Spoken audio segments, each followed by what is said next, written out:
Welcome back to the channel. तो आज बैठ करके पूरा का पूरा जनरल फिजियोलॉजी ख़त्म कर दें ताकि आपको जनरल फिजियोलॉजी के जितने भी इम्पॉर्टेंट टॉपिक है वो आपको अलग अलग जगह पे ढूंढना नहीं पड़े। और ये जो नोट्स है ये इंदु खुराना से, इसके अलावा मैरो के नोट्स से और थोड़े बहुत जेमिनी की हेल्प से, जितनी भी तरफ से मुझे लगा कि थ्योरी के लिए हमको जितने भी पॉइंट्स इंपॉर्टेंट है वो मैंने सभी ऑलमोस्ट इसमें कवर कर दिया है। और अगर आपको इसके अलावा भी लग रहा है कि काजल दी कुछ चीज़ें छूट गई है या कुछ चीज़ें इंट्रोड्यूस करने की ज़रूरत है, आप कमेंट सेक्शन में बता सकते हैं।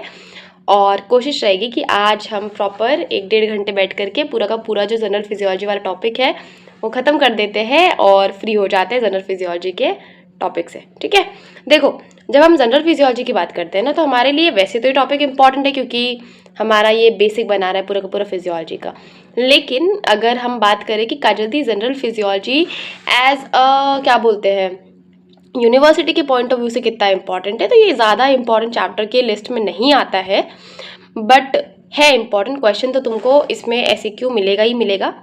कभी कभी वेरी एसएक्यू मिल जाता है और एमसीक्यू कम मिलते हैं इस चैप्टर से। बाकी इतने बड़े बड़े चैप्टर जिससे एमसीक्यू बनाया जा सकता है तो इससे एमसीक्यू भी थोड़े कम मिलते हैं। देखो जो तुमको 6-7 टॉपिक कवर करना है वो एक आरएमपी है, जो कि आरएमपी नर्व मसल फिजियोलॉजी में भी कहीं कहीं बुक्स में अलग अलग रेफरेंस बुक में दिया हुआ है, बट हम यहाँ कवर कर लेते हैं ताकि हमको नर्व मसल फिजियोलॉजी में ज़्यादा टेंशन नहीं हो। ठीक है, तो आरएमपी हमारे एलएक्यू में आया था एक्चुअली में यूनिवर्सिटी में, और ये भी जनरल फिजियोलॉजी की तरफ से आया था। तो मुझे नहीं पता वो कौन सी किताब से बना रहे थे, बट ठीक है। इसके अलावा आपको शॉर्ट नोट पूछते हैं टोटल बॉडी वाटर पे, होम्योस्टेसिस पे क्वेश्चन पूछते ही हैं, इससे रिलेटेड पॉजिटिव फीडबैक। ठीक है, जो भी आप समझ रहे हैं उसके ऊपर इसके ऊपर बहुत फ्रीक्वेंट ऐसे क्यों आता है, और पॉजिटिव फीडबैक के ऊपर आपको वेरी ऐसे क्यों पूछ लेते हैं। सेल जंक्शन इंपॉर्टेंट टॉपिक हो जाता है, बट इसके साथ आपको गैप जंक्शन से रिलेटेड वेरी ऐसे क्यों दे देते हैं कभी कभी। और हमारे इंटरनल एग्जाम्स वगैरह में तो ऐसे क्यों भी इसके ऊपर आया था। फिर एक टॉपिक आता है transport across cell membrane. Usually तो ये 20 नंबर में नहीं देते हैं, बट इससे रिलेटेड फर्दर छोटे क्वेश्चंस बनते हैं। बट अगर आपकी किस्मत अच्छी रहती है, क्योंकि ये हम 11-12 से पढ़ते हुए आ रहे हैं, अगर आपकी मेरी किस्मत अच्छी रहती है, मतलब मेरा तो हो चुका, फिर भी आपको ये एलएक्यू मिल सकता है। और इसके बहुत सारी चीज़ें ऐसी हैं जो आप ऑलरेडी जानते हैं, आप खुद से भी थोड़ा बहुत बना करके लिख सकते हैं। ठीक है, फिर नेक्स्ट टॉपिक आता है एक्टिव ट्रांसपोर्ट। एक्टिव ट्रांसपोर्ट में आपको इतना तो डायरेक्ट नहीं पूछते, सेकेंडरी एक्टिव ट्रांसपोर्ट के एग्जाम्पल पूछ लेते हैं। और सोडियम पोटेशियम पंप एक पोटेंट एसएक्यू बनता है। अगर आपकी यूनिवर्सिटी में इसके अलावा भी कोई क्वेश्चन आता है तो आप बता सकते हैं कमेंट सेक्शन में। अब हम स्टार्ट करते हैं कि काजल दी ये जो 6-7 टॉपिक है वो आपको आज के वीडियो के बाद पूरी तरह से कवर हो जाएगा, तो नोट्स कॉपी लेकर के बैठते हैं और बनाएंगे। और I will try my best कि आपको सारे के सारे जो टॉपिक्स हैं समझ में आ सके। ठीक है, देखो सबसे पहले अगर हम बात करें टोटल बॉडी वाटर के, सबसे पहला टॉपिक है I guess total body water का मतलब क्या है। वाटर हमने बचपन से पढ़ा है कि काजल दी 70% 65% एक्चुअली में हमारा जो बॉडी है वो वाटर का बना हुआ है। हम देखते भी है, अगर हम डिहाइड्रेशन रिहाइड्रेशन हम भी अपनी बॉडी में फील करते हैं, राइट।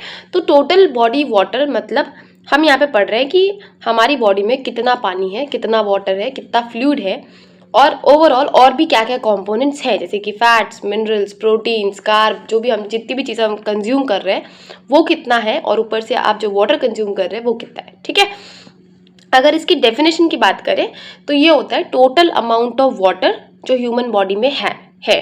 ठीक है, अब हमारे बॉडी में भी अलग अलग कंपार्टमेंट है ना।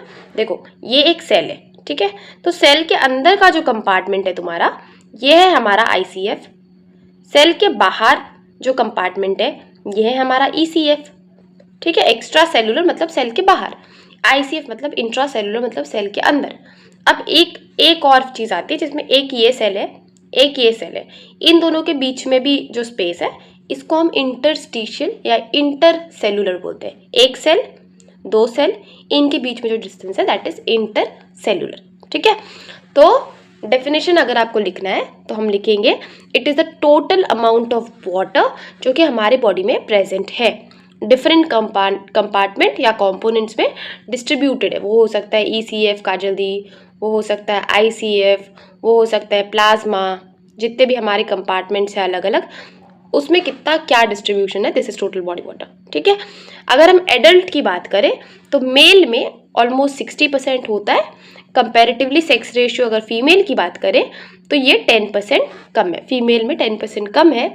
ऑलमोस्ट 60-65 अगर मेल में है तो 50-55 जो है हमारे पास फीमेल में है। थोड़ा बहुत वेरिएशन डिपेंड करता है कि एज कितना है, क्या कौन सी जगह पे है, लोकेशन है, ये सब भी वेरिएंट मैटर करता है। ठीक है, अब हमारे कंपार्टमेंट जो है हमारे दो इंपॉर्टेंट कंपार्टमेंट है। ठीक है, एक है ICF, एक है ECF। ICF मतलब सेल के अंदर वाला, इंट्रा सेलुलर, इंट्रा मतलब अंदर बीच में। ठीक है, इंट्रा सेलुलर कंपार्टमेंट जो होता है, फ्लूइड जो है वो ऑलमोस्ट 2/3 है। मतलब अगर 60% वाटर है मेरा काजल दी बॉडी में, तो 40% जो मेरा पानी है वो तो सेल के अंदर ही है, और बचा कुछ जो पानी है वो सेल के बाहर है। ठीक है, तो 2/3 ऑफ टोटल बॉडी वाटर जो कि सेल के अंदर है, और ये क्या काम कर रहे हैं, जितने भी हमारे सेलुलर प्रोसेस है उसके लिए इंपॉर्टेंट है। ठीक, बात करते हैं एक्स्ट्रा सेलुलर फ्लूइड की।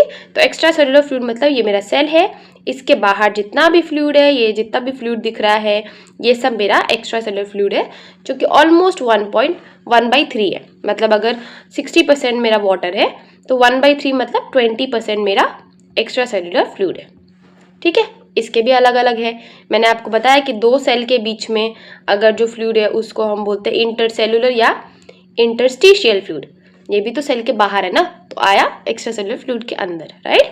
तो दिस इज इंटरस्टिशियल फ्लूइड जो कि टिश्यू को सराउंड कर रहा है। दो टिश्यू के बीच में समझो, ये पूरी तरह से टिश्यू को सराउंड कर रहा है, ये पूरी तरह से टिश्यू को सराउंड कर रहा है, दिस इज इंटरस्टिशियल। और इंट्रावेस्क्यूलर मतलब जो कि हमारे ब्लड वेस्कुलर सिस्टम में इन्वॉल्व है, जिसमें हमारे पास आता है प्लाज्मा। ठीक, अब अगर हम मेल बॉडी की बात करें तो 60% हमारा जो मेल बॉडी है वो बना है वाटर का, और फीमेल बॉडी 10% कम, मतलब ऑलमोस्ट 50% हमारी वाटर का बना हुआ बॉडी। बाचा कुचा जो हम देखें वो है प्रोटीन 15% कॉन्ट्रीब्यूट करता है, फैट्स भी 10 to 15% कॉन्ट्रीब्यूट करता है, मतलब 30% हमारे प्रोटीन और फैट से हो जाता है, और बचा 7-8% वो हमारे मिनरल्स और न्यूट्रिएंट से कवर होता है। ठीक है, तो ये हमारा बेसिक इंट्रोडक्शन है जो हम बॉडी फ्लूइड्स एंड कंपार्टमेंट या टोटल बॉडी वाटर में लिख करके आएंगे। अब बात करते हैं हमारे टोटल बॉडी वाटर का, जो हमको फ्लो चार्ट बनाना है। तो टोटल बॉडी वाटर हमने देखा कि काजल दी 2/3, आप ऐसे इसको अलग से लिख सकते हैं। 2/3 जो है वो मेरा ICF है, और जो मेरा 1/3 है that is my ECF, right. बस हमने यही किया है। 2/3 मतलब 40% is my ICF, 3/2 1/3 is ECF जो कि 20% है। अब अगर हम बात करें इस ECF में भी हमने देखा था कि दो तरह के फ्लूइड थे, एक इंट्रावेस्कुलर था और एक इंटरस्टिशियल था। तो जो इंटरस्टिशियल फ्लूइड है वो 15% है, और जो इंट्रावेस्कुलर मतलब प्लाज्मा फ्लूइड है वो 5%। ठीक, अब ये जो हमारा पानी का कंट्रीब्यूशन है, हमने कितने स्टैटिक्स वे में बता दें कि जल्दी 40% पानी तो ICF में है, 20% पानी ECF में। तो ये तो थोड़ा सा इम्बैलेंस रेशियो है ना, मतलब ऐसा होना चाहिए 30-30 होना चाहिए ना काजल दी, तब तो इक्विलिब्रियम होता। तो ये 30-30 रह क्यों नहीं रहा? तो ये 30-30 इसलिए नहीं रह रहा क्योंकि दो हमारे इंपॉर्टेंट फोर्सेस काम कर रहे हैं, that is oncotic force pressure, और दूसरा हाइड्रोस्टैटिक फोर्स या प्रेशर। ठीक है, देखो होता क्या है कि ऑनकोटिक जो फोर्स है, तो जिधर सॉल्यूट ज़्यादा होगा उधर की तरफ पानी ड्रॉन होगा। जैसे कभी आपको जब डिहाइड्रेशन होता है, डायरिया होता है, तो हम सॉल्ट वाटर या ORS लेते हैं। क्यों? क्योंकि उसमें नमक होता है, उसमें ग्लूकोज होता है। वो ग्लूकोज क्या करता है, अपने साथ पानी को ड्रेन करता है। वो नमक खींचता है, मतलब सोडियम खींचता है, सोडियम अपने साथ पानी को लेकर के आता है। तो सॉल्यूट अपनी तरफ पानी खींचता है just because of oncotic pressure. और हाइड्रोस्टैटिक प्रेशर मतलब अगर पानी इधर भी सॉल्यूट ज़ीरो है और सेल के अंदर भी सॉल्यूट ज़ीरो है, ठीक है, तो फिर इक्विलिब्रियम में रहेगा। लेकिन अगर इधर सॉल्यूट मान लो 100 है और इधर सॉल्यूट 10 है, तो किधर की तरफ जाएगा पानी का, जल्दी ज़्यादा सॉल्यूट की तरफ मूव करेगा। ये because of oncotic pressure. But अब अगर हम देखें काजल दी कि इधर पानी है 100 बट सॉल्यूट है 0, ठीक है, इधर पानी है 10 और यहाँ पे सॉल्यूट है यहाँ पे 0, तो अब पानी कहाँ की तरफ जाएगा, 100 से 10 की तरफ जाएगा। This is hydrostatic pressure. ठीक है, तो दो इंपॉर्टेंट प्रेशर के कारण ही हमारा जो टोटल बॉडी वाटर है, इसके लिए हमारे पास जो ICF का कंपोनेंट है वो ज़्यादा रहता है कंपेयर टू ECF का कंपोनेंट। अब अगर हम इसको कैलकुलेट करने की बात करें तो इसका कैलकुलेशन करते हैं हम फिक्स प्रिंसिपल से या फिक्स लॉ से। ठीक है, फिक्स लॉ क्या बोलते हैं? फिक्स लॉ ने डिसाइड किया, फिक्स अंकल ने, कि चलो कुछ तो हम बढ़िया करके जाएंगे, अपने नाम पे कुछ बना करके जाएंगे। इन्होंने इस पूरा का पूरा जो कैलकुलेशन था, पूरा का पूरा जो हमको समझना था कि कितना ECF है, कितना ICF है, कितना तुमने वॉल्यूम डाला, कितना इजेक्ट हुआ या कितना रिलीज हो गया, एक्सक्रीट हो गया, तो मेरे को पता करना है कि बचा कितना। तो ये इसके लिए उन्होंने टोटल बॉडी वाटर के लिए फॉर्मूला दे दिया था, जिसका था कि वॉल्यूम ऑफ फ्लूइड जो है, ठीक है, कितना फ्लूइड बचा इज इक्वल्स टू मैंने कितना वॉल्यूम ऑफ फ्लूइड दिया माइनस कितना वॉल्यूम ऑफ फ्लूइड एक्सक्रीट हो गया अपॉन सॉल्यूट का कॉन्सेंट्रेशन कितना था। ये इन्होंने बताया कि एक कंपार्टमेंट में कितना फ्लूइड है, इसके लिए मुझे क्या करना पड़ेगा, मुझे देना पड़ेगा फ्लूइड। मैंने फ्लूइड दिया, अब उस फ्लूइड में से कुछ एक्सक्रीट भी हो जाएगा, तो कुछ एक्सक्रीट हो गया, X0 मान लेते हैं।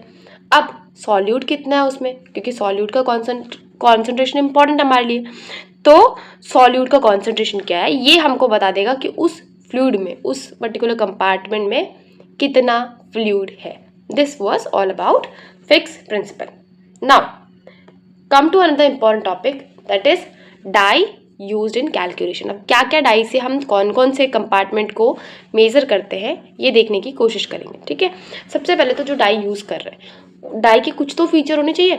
ऐसे तो मैं कुछ भी उठा करके खा लूँ काजल दी, कुछ भी उठा करके पी लूँ और कॉन्सेंट्रेशन मेज़र कर ले, नहीं, तो उस डाई के कुछ ना कुछ फीचर्स होने चाहिए।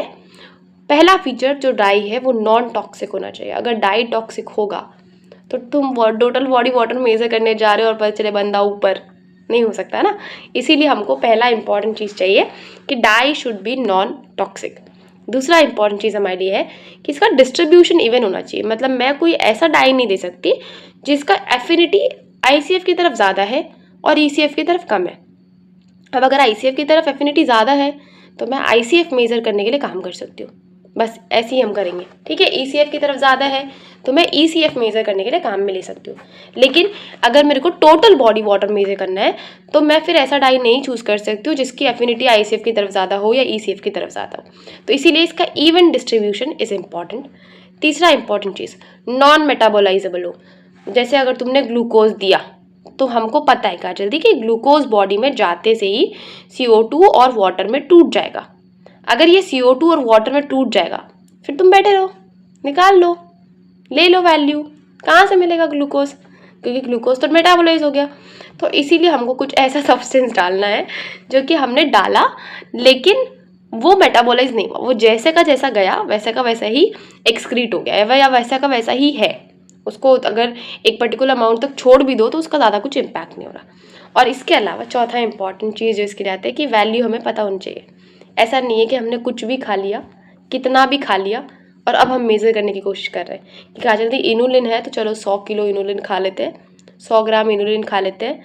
अगर हमको इसका वैल्यू ही नहीं पता है, हमने डिसाइड किया कि 1 कटोरा इनुलिन खा लो और हमको वैल्यू मेजर नहीं है, तो हम कैसे एग्जैक्ट वैल्यू प्रेडिक्ट करेंगे।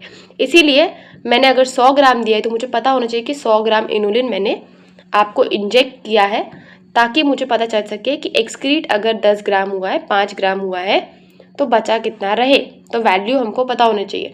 तो दिस आर सम फीचर्स जो कि हम यूज़ करते हैं डाई के लिए कि dye should be non toxic, जैसे हमारे रिलेशनशिप की एक्सपेक्टेशन होती है, इवन डिस्ट्रीब्यूशन हो, इक्वालिटी हो रिलेशनशिप जैसा, नॉन मेटाबोलाइजेबल हो, और इसके अलावा वैल्यू हमको पता होना चाहिए। ट्रस्ट वाला फैक्टर आ जाता है यहाँ पे, बहुत इंपॉर्टेंट। ठीक है, अब आता है हमारे पास डाई। तो डाई हम अलग अलग कंपार्टमेंट के लिए अलग अलग यूज़ करते हैं बिकॉज ऑफ, सीधी सी बात है, किसी डाई की एफिनिटी ACF के लिए ज़्यादा होगी, किसी डाई की एफिनिटी ICF के लिए ज़्यादा होगी। वैसे आपको एक बात याद रखनी है, आई के रिलेटेड जितने भी हमारे पास कंपार्टमेंट थे उनको हम मेज़र नहीं कर सकते डायरेक्टली, जैसे कि ICF, जैसे कि इंटरस्टिशियल फ्लूइड। ठीक है, इन दोनों को हम डायरेक्ट मेज़र नहीं कर सकते। तो अगर हम इन दोनों को डायरेक्ट मेज़र नहीं कर सकते तो मेज़र करेंगे कैसे। इन दोनों को मेज़र करने के लिए हम पहले पूरा निकालेंगे, फिर ECF का निकालेंगे, माइनस कर देंगे, ECF का निकाल लिया, प्लाज्मा निकाल लिया, उससे माइनस कर देंगे। तो हमारे पास 3 इंपॉर्टेंट डाइस 3 इंपॉर्टेंट कंपार्टमेंट के लिए यूज़ होता है। अगर हमको टोटल बॉडी वाटर निकालना है तो हम ड्यूटेरियम ऑक्साइड, ट्रीटियम ऑक्साइड और अमाइनोपायरिन जैसे डाई यूज़ करते हैं। बट अगर हमको ECF से रिलेटेड चीज़ें निकालनी है तो हम रेडियो एक्टिव आइसोटोप्स या नॉन मेटाबोलाइजेबल डाइसैकेराइड जैसे कि इनुलिन, मेनेंटॉल, ये हमारी बॉडी में डाइजेस्ट नहीं होते, टूटते नहीं है, मेटाबोलाइज नहीं होते क्योंकि इनके रिलेटेड एंजाइम्स ही नहीं है। ठीक है, तो हम ये यूज़ करेंगे ECF कैलकुलेट करने के लिए। और अगर मुझे प्लाज्मा का निकालना है तो मुझे रेडियो एक्टिव सब्सटेंस चाहिए, जिसमें हमारे पास एक आता है इवांस ब्लू डाई या रेडियो एक्टिव आयोडीन। ठीक, अब हमने ये चीज़ ऊपर मैंने आपको बताया कि हम आई से रिलेटेड चीज़ या तो ICF और इंटरस्टिशियल फ्लूइड को डायरेक्ट कैलकुलेट नहीं कर सकते। तो अब मुझे अगर ICF कैलकुलेट करना है तो पहले मुझे निकालना पड़ेगा टोटल बॉडी वाटर, इसमें से फिर मुझे निकालना पड़ेगा ECF। तो मैंने टोटल बॉडी वाटर में से ECF को कर दिया माइनस, दैट इज ICF। वही अगर बात करें हम ISF की, दैट इज इंटरसेलुलर फ्लूइड की, सॉरी इंटरस्टिशियल फ्लूइड की, तो इसके लिए मुझे पहले निकालना पड़ेगा काजल दी ECF का वैल्यू, फिर मुझे निकालना पड़ेगा प्लाज्मा का वैल्यू, और ECF और प्लाज्मा की वैल्यू को मैंने माइनस कर दिया, जिसके कारण आ गया मुझे ICF का वैल्यू। ठीक है, डन। अब आते हैं अपने नेक्स्ट चीज़ पर, इसका इम्पोर्टेंस क्या है। तो इसका जो सिग्निफिकेंस होता है वो आगे देखेंगे, बट ये अभी हम इसको स्किप करते हैं, ये हम होम्योस्टेसिस के साथ देखेंगे। बट अल्टीमेटली ये सब जानने का, ये सब जो मैं और तुम इतना पढ़ रहे हैं, इसका क्या रोल है। इसका रोल इतना है कि अगर कोई बच्चा है, ठीक है, तो बच्चे में ECF की वैल्यू होती है कम, समझो, बट ECF अपन जो ICF का रेशियो है वो होता है ज़्यादा। ठीक है, अब अगर ECF अपन ICF का रेशियो ज़्यादा है तो इसलिए जो हमारे छोटे बच्चे होते हैं वो डिहाइड्रेशन या डायरिया जैसे जो सिम्टम्स हैं उसके लिए ज़्यादा प्रोन होते हैं, और डिहाइड्रेशन कंपैरेटिवली बच्चों में ज़्यादा दिखता है। ये कुछ इसका सिग्निफिकेंस है। अब अगर हम बात करें हमारे नेक्स्ट इम्पॉर्टेंट टॉपिक की, दैट इज होम्योस्टेसिस। होम्योस्टेसिस का मतलब क्या है? होम्योस्टेसिस का मतलब है कि एक बराबर इक्विलिब्रियम वाला स्टेट मेंटेन रहे, जो कि आजकल के जनरेशन के लिए हमारे लिए पॉसिबल नहीं हो पाता। होम्योस्टेसिस का मतलब है कि मेरा जो अंदर का इन्वायरमेंट है, जो मेरा पीस है, वो बाहर से इफेक्ट नहीं हो कि मुझे काजल दी ने क्या बोला, मुझे मेरे प्रोफेसर ने क्या बोला, मुझे अंकल आंटी ने क्या बोला, इन चीज़ों से अफेक्ट नहीं हो। बट आजकल सबसे ज़्यादा ही हमारा होम्योस्टेसिस अफेक्ट हो रहा है। रीज़न है ना, क्योंकि हम एक्सटर्नल वर्ल्ड को इतना प्रायोरिटाइज कर रहे हैं कि हमारा इंटरनल वर्ल्ड जो डिस्टर्ब हुआ है उसका हमको खुद कोई एस्टिमेशन नहीं है, राइट। बट ठीक है, उससे क्या मैटर करता है, हमको होम्योस्टेसिस एग्जाम के लिए पढ़ना है काजल दी। तो देखो, हमको जो होम्योस्टेसिस पढ़ना है, इसका सबसे पहले अगर तुम डेफिनेशन देखो तो ये एक फिनोमिना है जिसपे हमारी बॉडी का काम ये होता है, कोशिश ये रहती है कि हम एक नियरली कांस्टेंट इन्वायरमेंट मेंटेन कर सकें। नियरली कांस्टेंट क्यों नहीं? कांस्टेंट जैसा बॉडी कुछ नहीं होता, बॉडी हमेशा रेंज में चलती है। ठीक है, बॉडी के साथ ऐसा नहीं होता कि 1 मतलब 1, बॉडी वो करती है कि 0.9 से लेकर के 1.2 भी मेरे लिए 1 ही है, इसलिए नियरली कांस्टेंट। ठीक है, तो डेफिनेशन में आता है, it is phenomena of maintaining a nearly constant internal environment. अब इससे रिलेटेड हमारे 2 इम्पॉर्टेंट साइंटिस्ट थे जिन्होंने इनको डिस्कवर किया, इनको थोड़ा बहुत समझा, सोचा, इसके बारे में फर्दर इम्पोर्टेंस रखा, बातें की इसके बारे में। तो पहले हमारे जो साइंटिस्ट थे वो थे क्लॉड बर्नैड ने टर्म दिया था इंटरनल इन्वायरमेंट। उनकी भाषा अगर हम बात करें, जैसे हमारी भाषा में हमारा इंटरनल इन्वायरमेंट एक नॉर्मल इंग्लिश है, उनके लिए उनकी भाषा थी मिलियू इंटीरियर। मिलियू इंटीरियर का मतलब है अंदर का वातावरण, इंटरनल इन्वायरमेंट। ठीक है, बात करें वॉल्टर बी कैनन अंकल आए और इन्होंने टर्म दिया था एक्चुअली में होम्योस्टेसिस। इन्होंने बताया था कि होम्योस्टेसिस का मतलब है अंदर का इन्वायरमेंट जो है वो एकदम कांस्टेंट रहे, नियरली कांस्टेंट रहे, बाहर के इन्वायरमेंट का कोई खास इनकी नज़रों में वैल्यू नहीं था।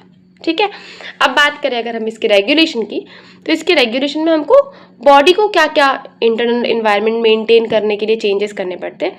बॉडी के लिए जो सबसे इम्पॉर्टेंट चीज़ है वो है टेम्परेचर का रेगुलेशन। सबसे इम्पॉर्टेंट चीज़।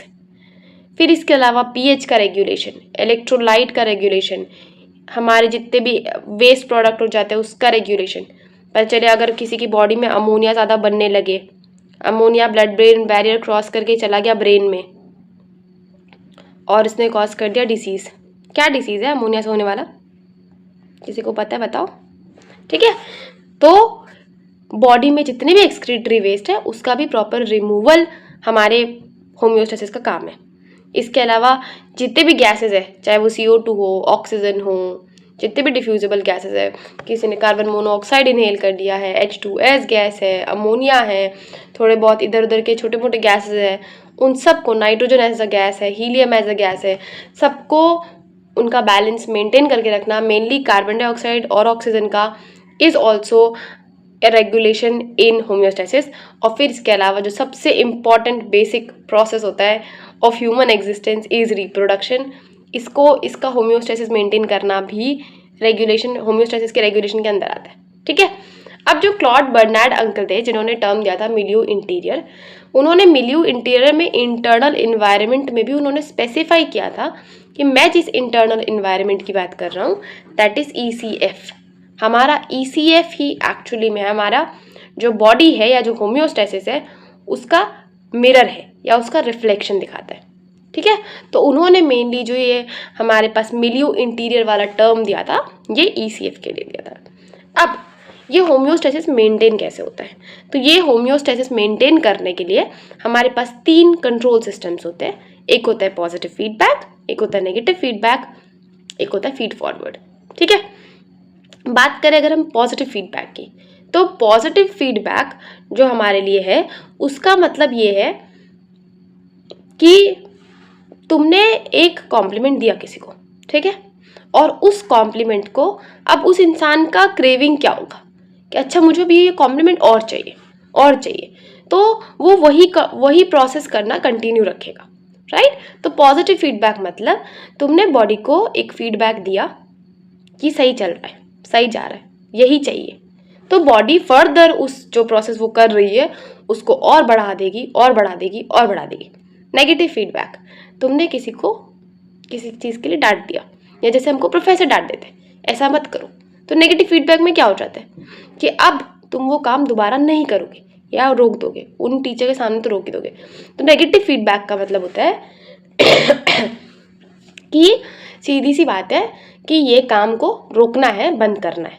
जो अगर वो नॉर्मल पे है तो उसको मतलब बढ़ा हुआ है तो नॉर्मल पे, फिर इसके अलावा कम है तो भी नॉर्मल पे, तो नेगेटिव फीडबैक का ये मतलब होता है। और फीड फॉरवर्ड एक्चुअली ये एक अडेप्टिव रिस्पॉन्स है। अब देखो नेगेटिव फीडबैक की अगर हम बात करें तो नेगेटिव फीडबैक का मतलब है कि अगर किसी भी पर्टिकुलर फंक्शन, कोई भी पर्टिकुलर एक्टिविटी, कोई भी पर्टिकुलर पैरामीटर अगर बढ़ा या घटा है तो फीडबैक हमको मिलेगा, डांट हमको पड़ेगी और हमारी जो बॉडी है वो उसको नॉर्मल पे लाने की कोशिश करेगी। That's it. जैसे कि हमको स्कूल में लड़कों को रहता था ना कि बाल बड़े हुए, है ना, तो बाल बड़े हुए तो या तो कटवा देते थे या तो फिर बोलते थे कि चलो वापस जाओ काट करके आओ बाल, या तो एब्सेंट लग जाती थी उस दिन की। यूनिवर्सिटी में भी होता है किसी किसी के, है ना। तो वो है फीडबैक कि तुमको डांट पड़ा, तुमको समझ में आया कि तुम्हारे बाल बड़े हुए, अब तुमको इसको नॉर्मल पे लाना है। वैसे कटे हुए की तो नहीं हो सकते नॉर्मल पे, बट ठीक है। अब इसका मतलब क्या है कि अगर स्टिमुलस बढ़ा, ठीक है, अगर स्टिमुलस बढ़ा तो पैरामीटर्स कम हो गए। अब जो पैरामीटर्स कम है वो पैरामीटर्स के कम के कारण हमने उस बढ़े हुए स्टिमुलस का जो बढ़ा हुआ रिस्पॉन्स है उसको कम कर दिया। तो हमारा जो पैरामीटर है, हमारा जो रिस्पॉन्स सिस्टम है, हमारा जो फीडबैक है वो हमको बताएगा कि अभी ये सिस्टम बढ़ा हुआ है, इस पे काबू पाना है और अल्टीमेटली उस पर हम काबू पा लेंगे। दिस इज होम्योस्टेसिस का जो नेगेटिव फीडबैक है। एग्जाम्पल अगर हम देखें बैरो रिफ्लेक्स में क्या होता है कि अगर पीपी बढ़ा हुआ है, ठीक है, तो हमारे पास बैरो रिसेप्टर होते हैं। बैरो मतलब प्रेशर, रिसेप्टर मतलब रिसेप्टर बैरो रिसेप्टर मतलब वो रिसेप्टर जो कि प्रेशर के चेंज को सेंस करते हैं, बहुत ही सेंसिटिव चीज़ है। बैरो रिसेप्टर ने देखा कि भाई बीपी बढ़ा हुआ है, बैरो रिसेप्टर ने कांटेक्ट किया हमारे ब्रेन में, ठीक है, सेंट्रल नर्वस सिस्टम में, और बताया कि अंकल बीपी बहुत ही ज़्यादा बढ़ा हुआ है, कुछ करो। ब्रेन से सिग्नल आता है वापस, ठीक है। जो हमारा ब्लड वेसल है वो डायलेट हो गया, डायलेट हो गया तो हमारा क्या हो गया, जो बीपी है वो कम हो जाएगा। ठीक है, हमारा जो वेगस है, वेगस का स्टिमुलेशन हो जाएगा, मतलब पैरासिम्पैथेटिक का स्टिमुलेशन हो जाएगा, और जो सिंपैथेटिक है उसको कम कर दिया जाएगा, सिंपैथेटिक कम हो जाएगा, हार्ट रेट कम हो जाएगा, बाकी जितने भी कार्डियक आउटपुट वगैरह चीज़ें हैं उसको कम करके ब्लड वेसल्स को डायलेट करके हमारा जो पूरा का पूरा ब्लड प्रेशर है वो थोड़ा थोड़ा करके नॉर्मल पे आ जाता है। तो ये एक एग्जाम्पल है। इसके अलावा एंडोक्राइन का नॉर्मल 99% एंडोक्राइन सिस्टम जो है वो हमारा नेगेटिव फीडबैक पे चल रहा है।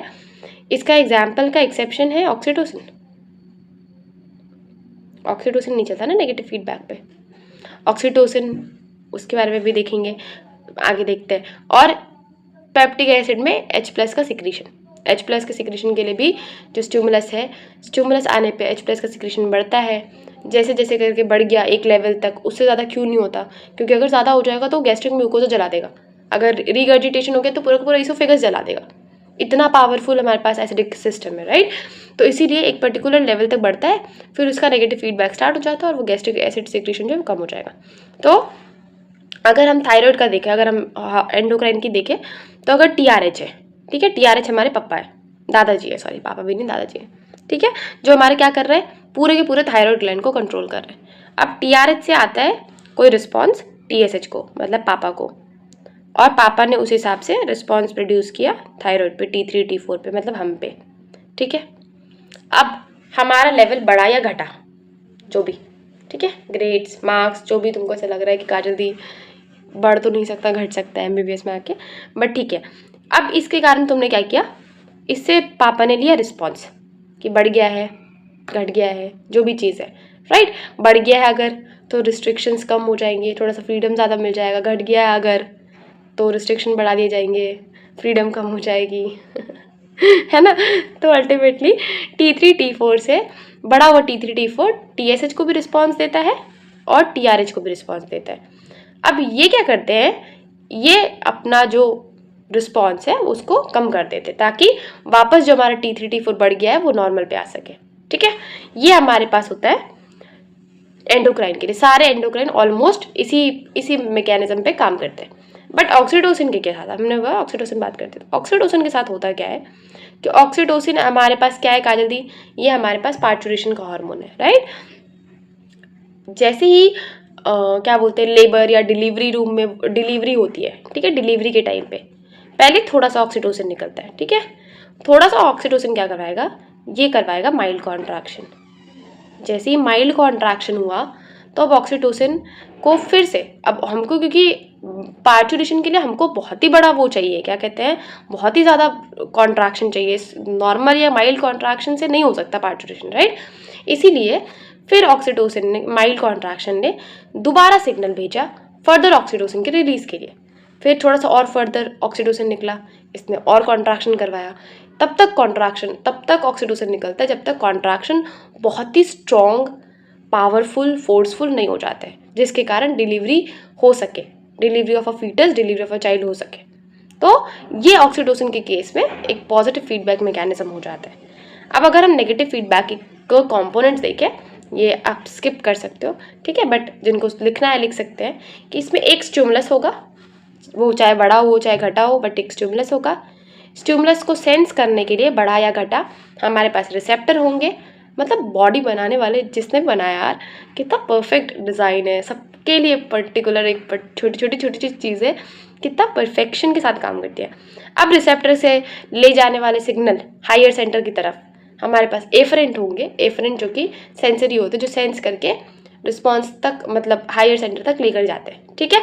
फिर हमारे पास आता है सेंटर, जो हायर सिस्टम है हमारे पास, वो उनसे बात होगी कि या तो बढ़ा हुआ है या घटा हुआ है। जैसे ही बात हुई, अब ईफ्रेंट ने हमारे पास उस हिसाब से नया जो हमारे पास ईफ्रेंट है, ईफ्रेंट से हमारे पास रिस्पॉन्स आता है कि उसको जा करके बता दो कि ये चीज़ें करनी है। जैसे कि अगर बीपी बढ़ा हुआ है तो सिंपैथेटिक नर्वस सिस्टम को कम कर दो, पैरासिम्पैथेटिक नर्वस सिस्टम बढ़ा दो तो हार्ट रेट कम हो जाएगा, हार्ट रेट कम हो गया ब्लड प्रेशर कम हो गया, हार्ट रेट का इम्पैक्ट ब्लड प्रेशर पर तो हमारा होता है। अल्टीमेटली हमने क्या किया, पूरा का पूरा जो ब्लड प्रेशर का काम था उसको नॉर्मल पे ला दिया। ये हमारा एक नॉर्मल नेगेटिव फीडबैक का एग्जाम्पल था, ठीक है। अब अगर हम बात करें पॉजिटिव फीडबैक की, तो what is positive feedback. Positive feedback का मतलब ये है कि काजल दी, जो हमारा इनिशिएटिंग स्टिमुलस था उसने थोड़ा रिस्पॉन्स प्रोड्यूस किया, मतलब आपको किसी एक इंसान ने एक चीज़ के लिए कॉम्प्लीमेंट किया, आपको वो कॉम्प्लीमेंट अच्छा लगा, आपने और रिस्पॉन्स प्रोड्यूस किया, आपको और कॉम्प्लीमेंट मिला, फिर आपको इस चीज़ की आदत लग गई और अब आप और ज़्यादा वो काम करते हैं ताकि आपको और ज़्यादा रिस्पॉन्स मिल सके। That is positive feedback mechanism.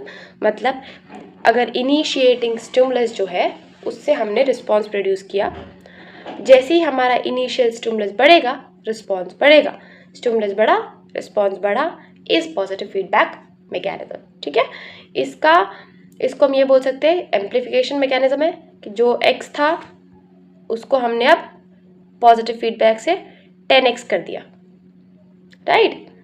वही अगर जो नेगेटिव फीडबैक था वो क्या होता है कि अगर -10 हो या +10 हो, मेरे को तो लेके 0 पे आना है, तो -10 से भी 0, +10 से भी 0, दिस इज क्या बोलते हैं इसको, नेगेटिव फीडबैक। बट 0 से लेकर के 10 तक जाना है, दिस इज पॉजिटिव फीडबैक। ठीक, अब अगर हम बात करें इसके एग्जाम्पल की, तो इसका एग्जाम्पल आप क्लैप से याद रख सकते हो। ठीक है, कोगुलेशन में पहले थोड़ा बहुत जो हमारा कोगुलेशन के जो प्रोसेस है वो स्टार्ट होता है, फिर और फर्दर वो स्ट्रॉन्ग होता जाता है। LH सर्ज ओव्यूलेशन के लिए, LH का लेवल धीरे धीरे बढ़ेगा, एक टाइम पे पीक पे आएगा, उस पीक लेवल पे ओव्यूलेशन होगा। LH सर्ज के टाइम पे एक्शन पोटेंशियल में भी सेम, पार्चुरेशन में मैंने देखा था, एक्शन पोटेंशियल में क्या होता है, पहले थोड़ा बहुत सोडियम चैनल खुलते हैं, थोड़ा बहुत सोडियम चैनल से सोडियम का थोड़ा बहुत हमारा जो रिस्पॉन्स है या जो ट्रैवलिंग है ECF से ICF, ICF से ECF वो होता है, इसके कारण और सोडियम वोल्टेज गेटेड चैनल खुलते हैं, और सोडियम वोल्टेज गेटेड चैनल खुलते हैं, और सोडियम वोल्टेज गेटेड चैनल खुलते हैं। तो 10 सोडियम वोल्टेज गेटेड चैनल ने 100 सोडियम वोल्टेज गेटेड चैनल को खुला दिया, that is positive feedback mechanism. ठीक है, पार्चुरेशन के हमने देख लिया कि ऑक्सीटोसिन का पॉजिटिव फीडबैक स्ट्रॉन्गर से स्ट्रॉन्गर कॉन्ट्रैक्शन करवाएगा, जितना ज़्यादा कॉन्ट्रैक्शन बढ़ेगा उतना ही आसानी से हमारा जो बेबी है उसका एक्सपल्शन हो पाएगा, पार्चुरेशन हो पाएगा। और इन केस कभी कभी कुछ लोगों में ये रिस्पॉन्स नहीं देखने को मिलता है तो बाहर से हमको ऑक्सीटोसिन का इंजेक्शन देना पड़ता है। क्या नाम है उसका, पिटूसिन, ऐसे कुछ नाम है। अब आते हैं हम अपने नेक्स्ट टॉपिक पे, दैट इज सेल जंक्शन। ठीक है, सेल जंक्शन हम आ चुके हैं अपने तीसरे इंपॉर्टेंट टॉपिक पे, बट ये दोनों के दोनों टॉपिक छोटे थे, अभी तो हमारे पास 2 इंपॉर्टेंट टॉपिक बचे हुए, RMP और ट्रांसपोर्ट सेल मेम्ब्रेन। बट ठीक है, चलो अब आते हैं सेल जंक्शन पे। सेल जंक्शन की अगर हम बात करें तो सेल जंक्शन को हम जंक्शनल कॉम्प्लेक्सेस बोलते हैं। ठीक है, जंक्शन मतलब क्या होता है, जोड़ने वाला, messenger, common friend, mutual friend, that is junction, right. इसको हम म्यूचुअल फ्रेंड की तरह समझेंगे। ठीक है, अब म्यूचुअल फ्रेंड भी अलग अलग तरह के होते हैं, एक तो जो इन्फॉर्मेशन लीक नहीं करते, एक जो इन्फॉर्मेशन लीक कर देते हैं, एक जो इधर की बात ना इधर करते हैं ना इधर की बात इधर करते हैं, रिलेटेबल है ना। वैसे ही जंक्शन होते हैं, सेल जंक्शन। ये क्या होते हैं, ये हमारे सेलुलर स्ट्रक्चर्स हैं जो कि मतलब एक सेल को दूसरे सेल से जोड़ेंगे या एक सेल को बेसमेंट मेम्ब्रेन से जोड़ेंगे। ये मेरा सेल है, ये मेरा सेल है, ये मेरा बेसमेंट मेम्ब्रेन है, बस मुझे इन दोनों को जोड़ना है कैसे भी, दैट इज सेल जंक्शन। ठीक, अब अगर हम बात करें तो this are classes of cellular structure which contain multi protein complexes, इनके बने हुए प्रोटीन के स्ट्रक्चर है, that provide adhesion between neighbouring cell to cell और between cell to extra cellular matrix, मतलब बेसमेंट मेम्ब्रेन से जोड़ेंगे। ठीक है, अब ये फर्दर आते हैं हमारे पास, अलग अलग टाइप है इसके, जैसे कि सेल टू सेल जंक्शन जोड़ने वाले अलग होते हैं और सेल टू बेसल लेमिना जोड़ने वाले अलग होते हैं। आई गेस मैंने जो सबसे पहले वीडियो बनाया था उसमें खुद कंफ्यूज हो गई कि शायद मैंने कुछ उसमें थोड़ा बहुत वो कर दिया था, बट अब ठीक है, इस वीडियो में आपको क्लैरिटी मिल जाएगा। शायद उसके बाद के वीडियो सही है, लेकिन पहले वीडियो में मैंने डेस्मोजोम को लगता है सेल टू बेसल लेमिना वाले में जोड़ दिया था। ठीक है, तो सेल टू सेल जंक्शन वाला जो वीडियो है, और क्या कहते हैं वीडियो बोल रही हूँ, सेल टू सेल जंक्शन में जो हमारे पास सेल जंक्शन आते हैं इसमें फर्दर 3 है, एक है टाइट जंक्शन, एक है सेल एडहेसिव जंक्शन और एक है गैप जंक्शन। ठीक, वाइल अगर हम बात करें सेल टू बेसल लेमिना वाले में, इसमें 2 आते हैं हमारे पास, एक तो हेमिडेस्मोसोम्स और एक है फोकल एडेशन।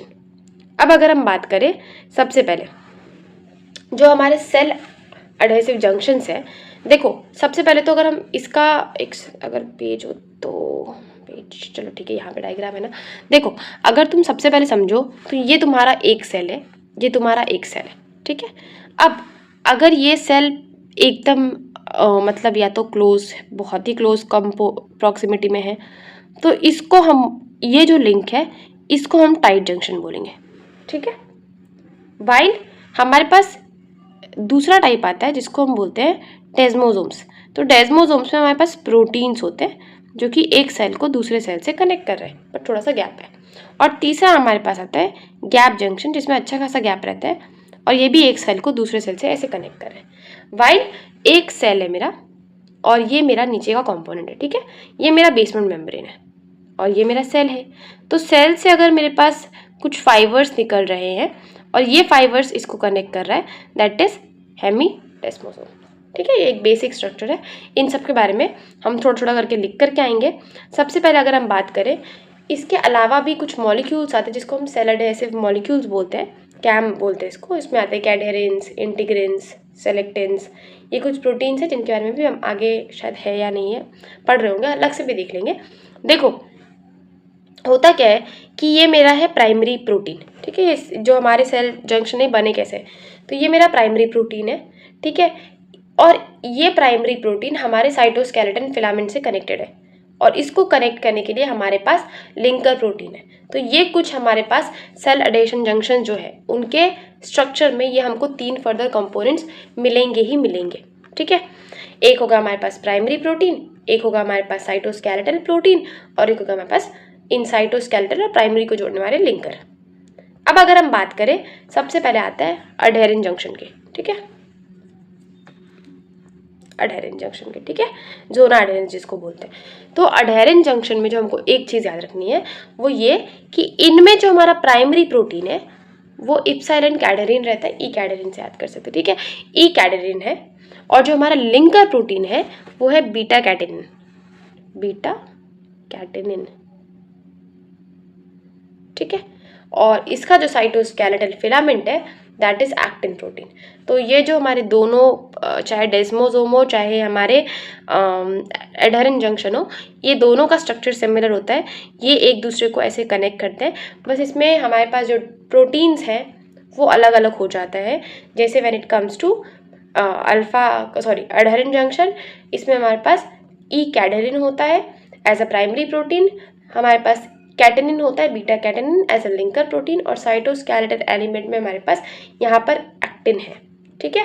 वाइल अगर हम डेस्मोसोम्स की बात करें तो डेस्मोसोम्स में जो हमारे प्राइमरी प्रोटीन्स है वो हमारे पास है डेस्मोकोलिन या डेस्मोग्लिन, ठीक है, डेस्मोग्लिन याद कर सकते हैं, डेस्मोकोलिन ये हमारे प्राइमरी प्रोटीन है।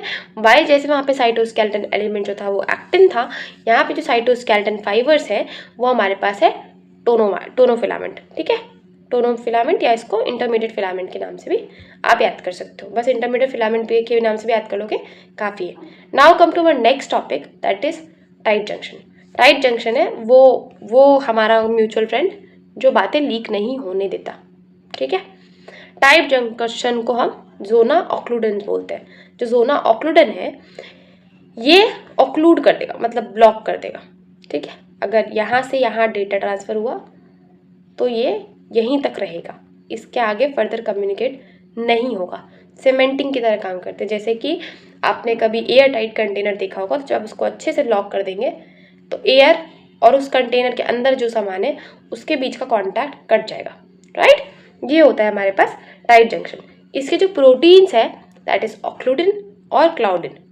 ऑक्लूडिन याद रख लो, जोना ऑक्लूडिन के नाम से याद रहेगा आसानी से।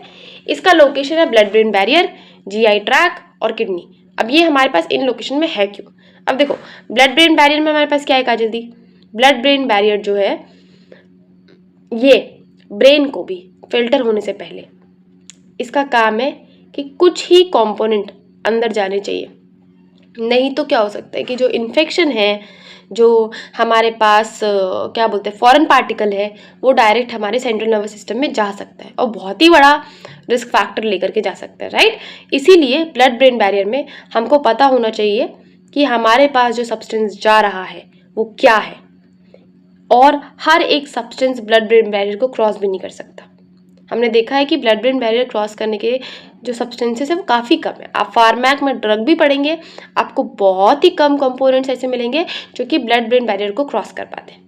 ठीक है, नाउ इसका सिग्निफिकेंस क्या है, ये एक बैरियर की तरह काम कर रहा है।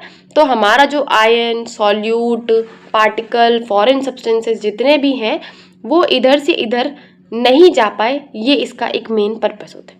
ठीक है, बात करते हैं अपने अगले टॉपिक के बारे में, दैट इज गैप जंक्शन। या तो आपको सेलुलर जंक्शन में या तो आपको SAQ में भी गैप जंक्शन पूछ सकते हैं। ठीक है, देखो सबसे पहले इसको हम नेक्सस बोलते हैं क्योंकि इसके प्रोटीन का कुछ वो रहता है, इसका जो प्रोटीन रहता है शायद कोनेक्सिन इसका सब यूनिट रहता है ना, तो इसको नेक्सस बोलते हैं। ये इसका लोकेशन हमको कहाँ मिलेगा, जहाँ पे भी हमको तुरंत कम्युनिकेशन चाहिए, मतलब इधर इन्फॉर्मेशन है, किसी ने कुछ इधर बोला, उसको पता है कि ये बात आगे तक जाएगी, इसीलिए उसने सेम डायलॉग बोला, और दूसरे तक तुरंत इन्फॉर्मेशन मिले, दैट इज प्लेस जहाँ पे हमको गैप जंक्शन का रोल चाहिए। ठीक है, तो गैप जंक्शन का क्या करता है, it is present in the cell, जहाँ पे हमको बहुत ही एफिशिएंट, बहुत ही फास्ट, बहुत ही ईजी, रैपिड हमको कम्युनिकेशन चाहिए। ठीक है, जैसे कि हार्ट में अगर इम्पल्स आया तो पूरे हार्ट तक पहुँचाना के लिए, बहुत क्विक पहुँचाने के लिए हमको गैप जंक्शन चाहिए। नर्व फाइबर में इम्पल्स आया, स्टिमुलस आया, मुझे तुरंत नर्व फाइबर को स्टिमुलेट करके मसल तक या दूसरे नर्व तक पहुँचाना है, गैप जंक्शन चाहिए। ठीक है, इंटेस्टाइन के म्यूकोजा में, अब ये जो गैप जंक्शन है, इसका जो गैप रहता है, ये एक सेल और दूसरे सेल के बीच में, इसमें ऑलमोस्ट 3 to 4 सेंटीमीटर नैनोमीटर का गैप हमको देखने को मिलता है। ठीक है, now when it comes to proteins जो हमारे गैप जंक्शंस में है, वो दो, देखो जो इम्पॉर्टेंट प्रोटीन है उसका नाम है कोनेक्सिन, नेक्सस हमने पढ़ा ना, कोनेक्सिन। अब इस कोनेक्सिन के भी 6 सब यूनिट होते हैं, और उस सब यूनिट का नाम क्या है काजल दी, उस सब यूनिट का नाम है कोनेक्सिन।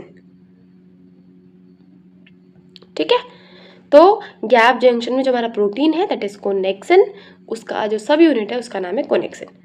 अब इसका काम क्या है, इसका काम जैसे टाइट जंक्शन का काम था कि बैरियर की तरह काम करो, इधर से उधर नहीं होना चाहिए, इसका काम है कि इधर से उधर करवाना है, इसका भी रोल है क्योंकि हमको तुरंत इन्फॉर्मेशन एक जगह से दूसरी जगह लेकर के जाना है, राइट।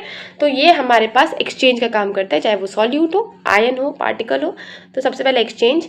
इसके अलावा इम्पल्स अगर आया तो तुरंत एक जगह से दूसरी जगह तक इम्पल्स पहुंचाने का काम करता है। इस जितने भी मैसेंजर है उनको भी एक जगह से दूसरी जगह पहुंचाने के लिए क्विक हमको डिसीजन, हमको क्विक रिस्पॉन्स चाहिए, इसीलिए उन जगह पे हमको गैप जंक्शन की ज़रूरत पड़ती है। Now come to our next topic, क्या है टाइप। अब हमारे पास जो दूसरा टाइप बचता है that is cell to basal lamina वाला जंक्शन, राइट। ये मेरा बेसल लेमिना है, ये मेरा सेल है, दैट इज ये जो हमारा कनेक्शन होगा that is cell to basal lamina का कनेक्शन। अब इसमें दो चीज़ें आती है, एक हमारे पास आता है हेमिडेस्मोसोम्स और एक आता है फोकल अडहेशन। इसको ऐसे याद रख सकते हैं, हमने पढ़ा था जोना अडहेरिन जिसमें हमारे पास जो फिलामेंट था वो था एक्टिन, है ना, और हमने पढ़ा था हेमिडेस्मोसोम जिसमें जो हमारा फिलामेंट था वो था टोनोफिलामेंट, या उसको हमने इंटरमीडिएट फिलामेंट याद किया था, राइट। तो हेमिडेस्मोसोम्स जो हमारे फाइबर्स है उसमें हमारे पास इंटरमीडिएट फिलामेंट है, वाइल जो फोकल अडहेरेंस है उसमें जो हमारे फिलामेंट है वो है एक्टिन, ठीक। अब यहाँ पे एक चीज़ लिखा हुआ है कि पहली बात तो हर सेल जंक्शन का हमने सिग्निफिकेंस देखा, लेकिन सेल टू बेसल लेमिना का जो सिग्निफिकेंस है वो ये है कि किसी को अगर मेटास्टैटिक कैंसर है तो उस केस में क्या होगा, जो सेल टू बेसल लेमिना वाला जंक्शन है वो डिस्टर्ब हो जाएगा। तो आप हर जंक्शन के बारे में लिखेंगे थोड़ा बहुत, उसका सिग्निफिकेंस लिख रहे होंगे, हर एक जंक्शन से रिलेटेड जितना भी इम्पॉर्टेंट सिग्निफिकेंट चीज़ है, ठीक है। तो ये हो गया हमारे पास तीसरा important topic that is cell junction. Now come to fourth important topic that is membrane transport. बहुत ही बड़ा टॉपिक है बट मज़ा आएगा, ठीक है। देखो सबसे पहले हम पढ़ते हैं कि जो हमारी ATP की डिस्कवरी थी that was one of the most important discoveries, जो हमारे ट्रांसपोर्टेशन से रिलेटेड, एनर्जी के टर्म्स में जितनी भी डिस्कवरी हुई बॉडी से रिलेटेड, उसमें ATP का डिस्कवरी एक बहुत ही बड़ा डिस्कवरी माना जाता है, जिसमें हमारे 3 अंकल का बहुत इंपॉर्टेंट रोल था। बोयर अंकल, आप लिख सकते हैं, आप नहीं लिख सकते हैं, बट बोयर अंकल थे, वॉकर अंकल थे आंटी थी भी नहीं पता मुझे, जेंस सोकू, ये जेंस को, ठीक है। ये हमारे कुछ इंपॉर्टेंट नाम हैं बट आप इसको स्किप करेंगे पूरी तरह से when it comes to university. आप एक याद कर सकते हैं, वॉकर, बोयर, ठीक है। अब इसका क्लासिफिकेशन देखें तो मेम्ब्रेन में जो ट्रांसपोर्ट होता है वो दो बेसिस पे डिपेंड करता है। अब जो ट्रांसपोर्ट है वो या तो अलोंग द ग्रेडियंट होगा, मतलब हायर टू लोअर, और या तो अगेंस्ट द ग्रेडियंट होगा। अब अलोंग द ग्रेडियंट अगर है तो मुझे एटीपी नहीं चाहिए, है ना। हायर टू लोअर में कभी एटीपी नहीं चाहिए होता है। सोशल मीडिया चलाने के लिए कभी तुम्हें एटीपी चाहिए नहीं, बट पढ़ने के लिए हमको चाहिए एटीपी एज मोटिवेशन, इंस्पिरेशन, गोल, डेडिकेशन, फोकस, कॉन्सेंट्रेशन। कितना हमारे एटीपी के नाम पे कितनी सारी चीज़ें, राइट। तो अगर एटीपी प्रेजेंट है तो that is active transport, ATP absent है that is passive transport. ATP present है अगेंस्ट द कॉन्सेंट्रेशन ग्रेडियंट है एक्टिव ट्रांसपोर्ट, एटीपी एब्सेंट है अलोंग द कॉन्सेंट्रेशन ग्रेडियंट है पैसिव ट्रांसपोर्ट, ठीक है। अब अगर एटीपी एब्सेंट है तो हमने देखा पैसिव ट्रांसपोर्ट। अब पैसिव ट्रांसपोर्ट का मतलब क्या है, अलोंग द ग्रेडियंट है। अलोंग द ग्रेडियंट मतलब क्या कि अगर यहाँ पे x की वैल्यू 100 है, यहाँ पे x की वैल्यू 10 है, तो कहाँ की तरफ जाना चाहिए जल्दी, 100 से 10 की तरफ, राइट। तो अगर नॉर्मल फ्लो 100 से 10 की तरफ है और मेरा भी फ्लो का डायरेक्शन 100 से 10 की तरफ है, that is along the concentration gradient, ठीक है। इसमें अलग अलग टाइप है, सिंपल, फैसिलिटेटेड, इसके अलावा नॉन आयनिक और ऑस्मोटिक, ठीक है। अब अगर हम बात करें हमारे दूसरा that is against the concentration gradient, मतलब यहाँ पे अगर मेरी वैल्यू 10 है और यहाँ देखो 100 लिखते हैं, चलो यहाँ मेरी वैल्यू 1000 है, ठीक है, तब भी मुझे यहाँ से यहाँ जाना है, तो कैसे होगा, बल्कि होना तो चाहिए 1000 से 10 की तरफ जाएंगे। तो इस केस में हम ग्रेडियंट तो हमारा ऐसे बन रहा है 1000 से 100 की तरफ, पर हम जाना चाह रहे हैं ऐसे, तो हम अगेंस्ट द कॉन्सेंट्रेशन ग्रेडियंट हो गए, जिसको हम एक्टिव ट्रांसपोर्ट के थ्रू करते हैं। और इसका एग्जाम्पल आता है primary, secondary, vesicular transport type आते हैं, ठीक है।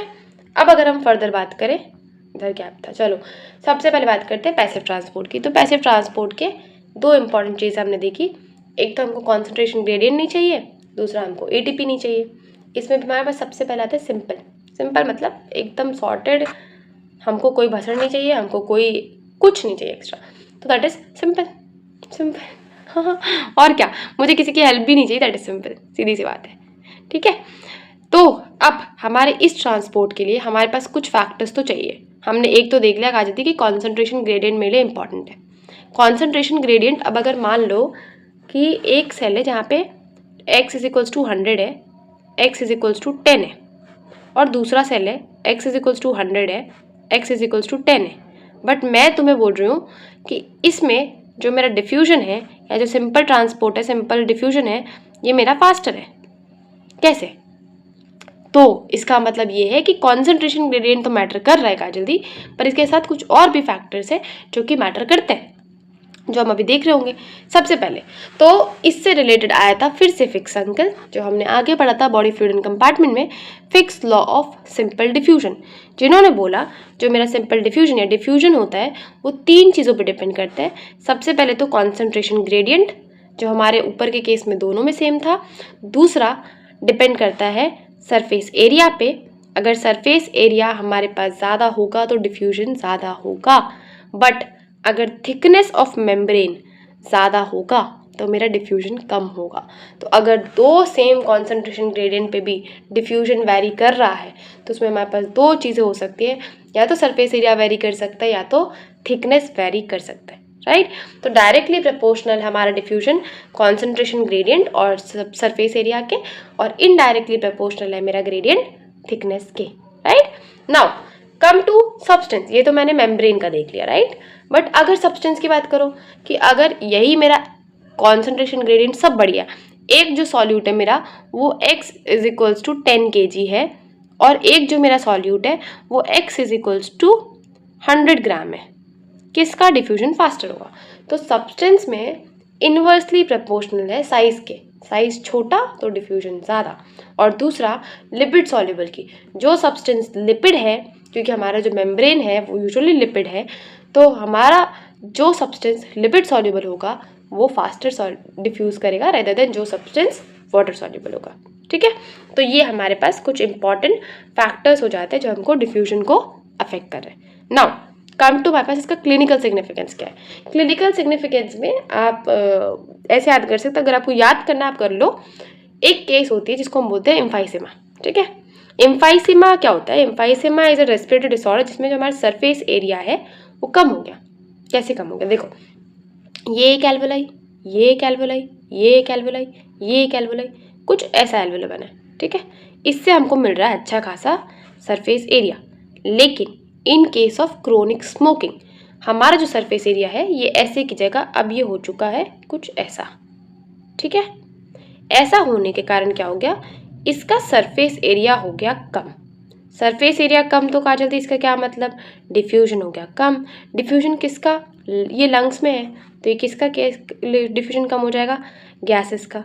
जैसे ही गैसेस का डिफ्यूजन कम होगा तो बाकी जो फर्दर केसेस हमको ऑक्सीजन के कम डिफ्यूजन में मिलेगा वो हमको मिलेगा, सिग्निफिकेंस हमको सिम्टम्स देखने को मिलेंगे, ठीक है। तो डिफ्यूजन ऑफ गैसेस डिक्रीज हो जाता है किसमें? एम्फाइसेमा में। क्यों? क्योंकि जो हमारा सरफेस एरिया है वो कम हो जाता है। वाइल अगर हम बात करें पल्मोनरी फाइब्रोसिस की, तो पल्मोनरी फाइब्रोसिस में क्या हो जाता है? इसमें भी हमारा पल्मोनरी नाम से हमारा फेफड़े से रिलेटेड है, लंग्स से रिलेटेड बीमारी है।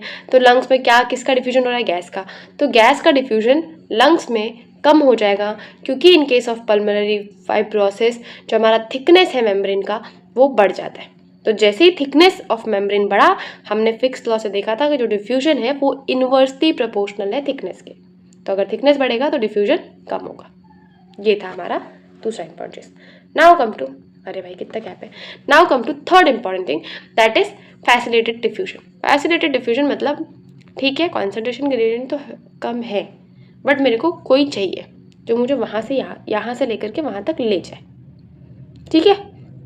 तो इनको कौन चाहिए होते हैं? इनको चाहिए होते हैं कैरियर प्रोटीन्स। अब ये कैरियर प्रोटीन्स के भी एग्जाम्पल है, जैसे कि ग्लूट होता है, ग्लूकोज ट्रांसपोर्टर, जो कि ट्रांसपोर्ट करे ग्लूकोज को। और दूसरा कैरियर प्रोटीन होता है एक्वापोरिन्स। एक्वापोरिन्स वाटर ट्रांसपोर्ट के लिए वाटर चैनल्स होते हैं, वाटर प्रोटीन्स होते हैं, कैरियर प्रोटीन है, ठीक है। तो फैसिलिटेड ट्रांसपोर्ट, मैं अगेंस्ट द कॉन्सेंट्रेशन ग्रेडियंट ही जाऊँगा, बट थोड़ी सी मेरे अंदर रईसी है या थोड़ा सा मेरे को कंफर्ट जोन में मैं हूँ, तो मेरे को कोई चाहिए जो मुझे यहाँ से उठा करके वहाँ तक ले जाए, दैट्स इट। ये हमारे पास है फैसिलिटेड ट्रांसपोर्ट, ठीक है। ये भी अलॉन्ग द कॉन्सेंट्रेशन ग्रेडियंट है, एटीपी नहीं लगेगा, तो ये मेरा हाई कॉन्सेंट्रेशन, ये मेरा लो कॉन्सेंट्रेशन, ये मेरा एग्जाम्पल ले लो एक्वापोरिन है, ठीक है। तो इसने क्या किया? यहाँ से वाटर को उठा करके वाटर के मॉलिक्यूल को यहाँ ला दिया। अब आता है तीसरा हमारे पास आता है non ionic diffusion. Non ionic diffusion का एग्जाम्पल अमोनिया से याद कर सकते हैं, ठीक है। अमोनिया से याद करने के लिए हमको कैसे याद करना है कि नॉन आयनिक डिफ्यूजन के केस में हमको ऐसे याद रखो, जैसे ये मेम्ब्रेन है, ठीक है। इस मेम्ब्रेन से मतलब मुझे जो चाहिए वो चाहिए NH4+ मेरे काम के लिए, ठीक है। लेकिन NH4+ मेम्ब्रेन क्रॉस नहीं कर सकता, तो अब क्या करेंगे जल्दी? ये है मेरा अमोनिया, ठीक है। इसको मैंने एज अ गैस यहाँ ट्रांसपोर्ट करवा दिया और फिर इसमें H+ ऐड करवा के मैंने अमोनियम आयन बना दिया, ठीक है।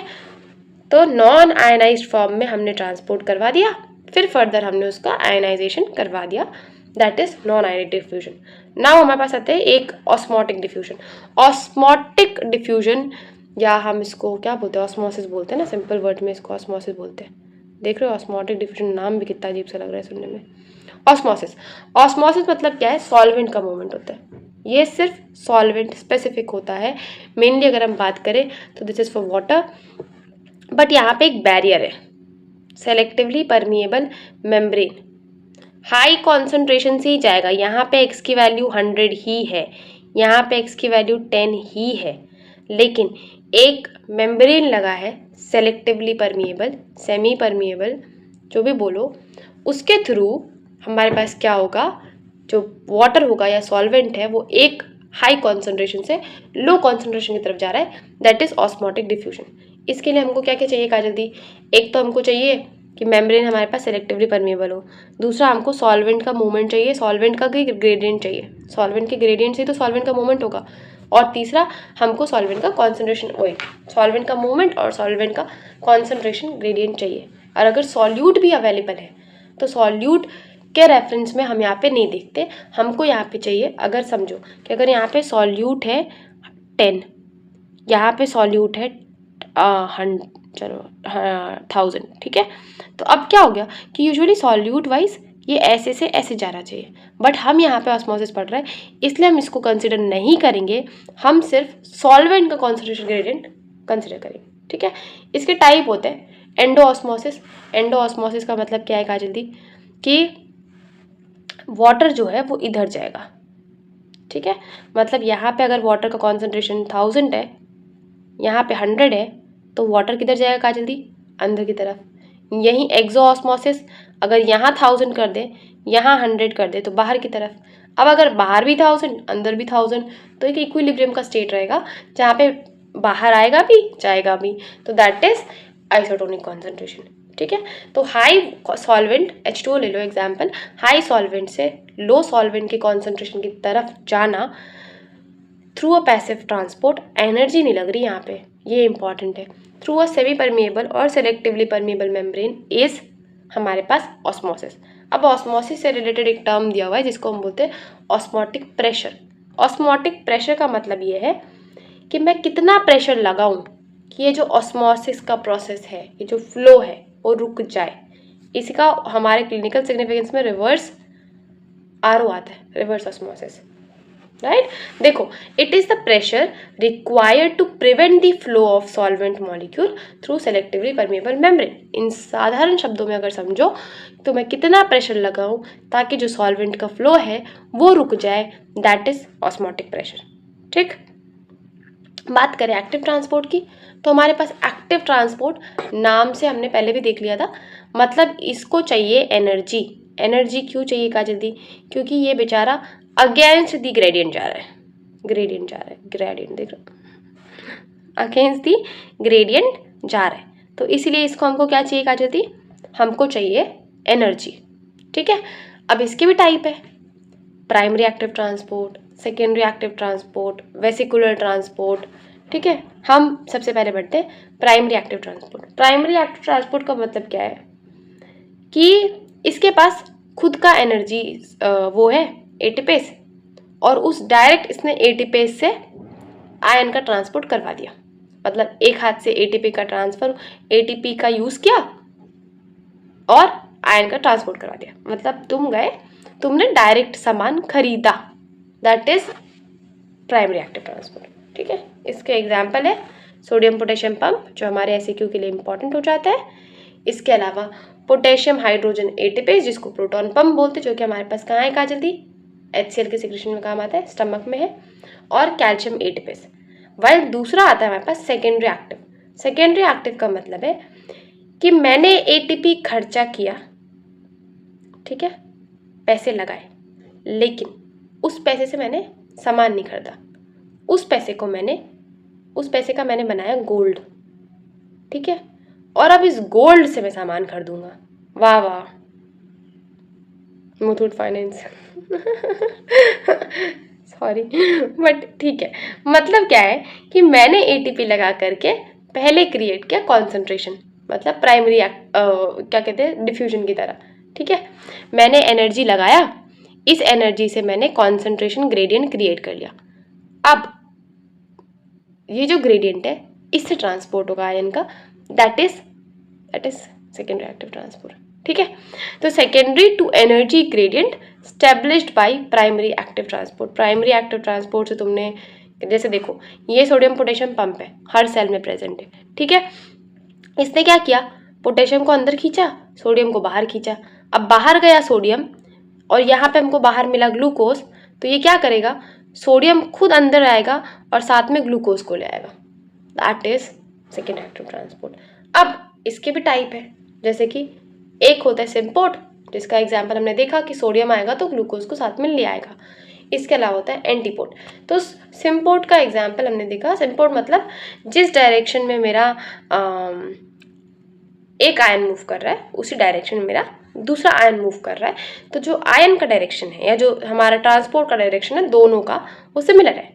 बट एंटीपोर्ट मतलब अगर तू इधर जाएगा तो मैं इधर जाऊंगी, दैट इज एंटीपोड। तो ये हमारे पास दिखता है हैम्बर्गर फिनोमिना में, या हम आरबीसी में देखते हैं क्लोराइड बाइकार्बोनेट एक्सचेंजर में।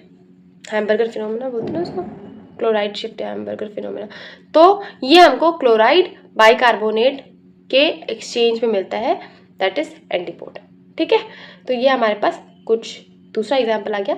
तीसरा ट्रांसपोर्ट आता है दैट इज वेसिकुलर। उससे रिलेटेड कुछ काफ़ी क्वेश्चंस पूछे नहीं जाते, बट उसको भी हम कवर कर लेंगे इन शॉर्ट। अब आता है हमारे पास नेक्स्ट इंपॉर्टेंट टॉपिक पे, that is resting membrane potential. ओ भाई, बहुत ही बड़ा टॉपिक है, बहुत ही इंपॉर्टेंट टॉपिक है। रेस्टिंग मेम्ब्रेन पोटेंशियल की अगर बात करें तो सबसे पहले अंडरस्टैंड वन इम्पॉर्टेंट थिंग कि मेम्ब्रेन में दो तरह के पोटेंशियल हो सकते हैं, या तो आराम निद्रा की अवस्था में, या तो काम कर रहा है। एक इंसान या तो सो सकता है या तो जगा हो सकता है। ज़रूरी नहीं है कि नींद वाला सोना, फिजिकली प्रेजेंट होना बट मेंटली सोना भी सोना, राइट। तो आरएमपी के भी दो फर्दर टाइप्स होते हैं, दैट इज आरएमपी और इसके अलावा इक्विलिब्रियम पोटेंशियल, मतलब कुछ काम कर रहा है, राइट। आरएमपी क्या है?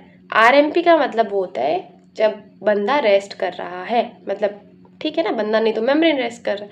तो it is a stable, relatively stable membrane potential of a cell in question stage. Question मतलब रेस्ट, सोने वाले स्टेज में, ठीक है। अब ये वेरी कर सकता है, किसी में -10 आरएमपी है जैसे कि आरबीसी में, और किसी में -100 मिलीवोल्ट का आरएमपी है जैसे कि स्केलेटल मसल में। तो ये वेरी कर सकता है, बट आरएमपी का मतलब है relatively stable membrane potential of a cell in a question और रेस्टिंग स्टेट, ठीक। अब इसके भी टाइप होते हैं। टाइप मतलब कैसे? एक तो होता है हमारे पास स्टेबल आरएमपी, मतलब जैसे मैंने अगर स्केलेटल मसल बताया तो मैंने बताया -100 मिलीवोल्ट का पोटेंशियल है, राइट। मतलब फिक्स है कि आरएमपी स्केलेटल मसल अगर आरएमपी दिखा रहा है उसमें हमको -100 की वैल्यू मिलेगी। बट दूसरा होता है अनस्टेबल, जो कभी इधर भी है कभी इधर भी है, कभी एक्स कभी वाई लोकेशन, कभी एक्स वैल्यू कभी वाई वैल्यू। तो इनका जो हमारे पास आरएमपी है वो ऑसिलेट करेगा, फ्लक्चुएट करेगा एक रेंज में, इसलिए हम इसको अनस्टेबल बोलते हैं। जैसे कि अगर हार्ट की बात करें तो हार्ट का जो आरएमपी है वो -60 मिलीवोल्ट से लेकर के -40 मिलीवोल्ट तक का रेंज शो करता है। और सेम हमको जीआईटी में, जीआई ट्रैक में कजल सेल्स भी मिलते हैं। देखो अगर के लिख देते तो कितना बढ़िया हो जाता।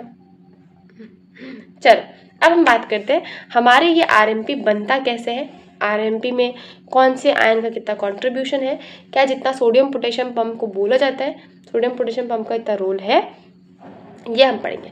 सबसे पहले अगर हम पढ़े तो पोटेशियम का रोल पढ़ते हैं, क्योंकि पोटेशियम का बहुत ही इंपॉर्टेंट रोल होता है। देखो पोटेशियम की पहली बात तो मेम्ब्रेन हमेशा पोटेशियम के लिए ज़्यादा परमिएबल होती है रेदर देन सोडियम के लिए।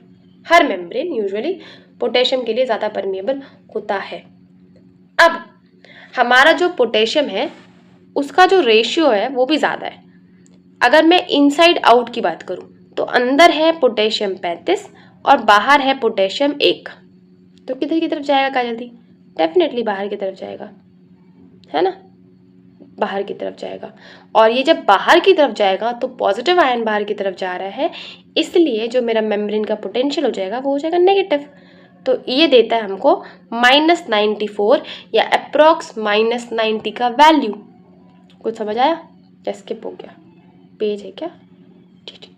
नहीं है, इधर इधर इधर इधर इधर, अभी तो कहीं दिख रहा था, यहाँ देखो ये मेरा सेल है और हम बात कर रहे हैं पोटेशियम की, ठीक है।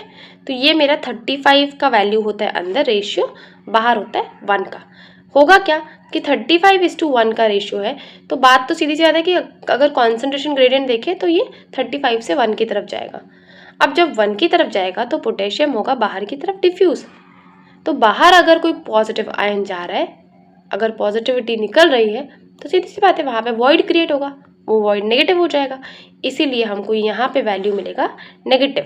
और इसकी वैल्यू ऑलमोस्ट -94 मिलीवोल्ट क्रिएट करता है, या इसको हम बोल सकते हैं -90 मिलीवोल्ट का वैल्यू हमारे पास हमको पोटेशियम आयन के कॉन्ट्रीब्यूशन से मिलता है, ठीक है।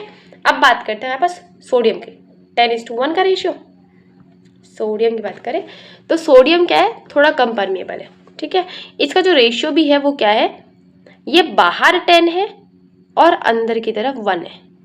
तो मतलब क्या करेगा, जल्दी मूव करेगा अंदर की तरफ, राइट। अब ये अंदर की तरफ मूव कर रहा है, इसीलिए पॉजिटिव आयन अंदर आने की तरह कारण इसका जो मिली वोल्ट हमको मिलता है वो प्लस में मिलता है, that is plus 65 millivolt. कहीं कहीं शायद कहीं प्लस 55 मिली वोल्ट भी लिखा हुआ है, तो आप इसमें से कोई भी एक वैल्यू कर सकते हैं। अब आता है हमारे पास तीसरा contribution, that is sodium potassium pump का कंट्रीब्यूशन। सिर्फ -4 मिली वोल्ट का कंट्रीब्यूशन ये क्रिएट करता है, और हमारा जो पूरा का पूरा ये आरएमपी है वो मेनली डिपेंड करता है सोडियम के अलग कंट्रीब्यूशन से और पोटेशियम के अलग कंट्रीब्यूशन से, सोडियम पोटेशियम पंप के कंट्रीब्यूशन से नहीं। ठीक है, यही बताना चाह रहे हैं, क्योंकि ये तो हमको सिर्फ -4 मिली वोल्ट का कंट्रीब्यूशन दे रहा है। Now come to next. चलो इसको अगर हम एक बार इन टर्म्स देखें तो अगर हम, मेरा पेज कहाँ गया, पेज नंबर याद करना पड़ेगा। देखो ये मेरा सेल है, ठीक है। सेल का जो आरएमपी होगा वो मेरे 3 हमने फैक्टर्स देखे। सबसे पहले क्या देखा, वैसे एक क्लोराइड आयन भी है, उसके आगे देखते हैं। एक हमारे पास सबसे पहले हमने देखा था पोटेशियम का, जल्दी, राइट।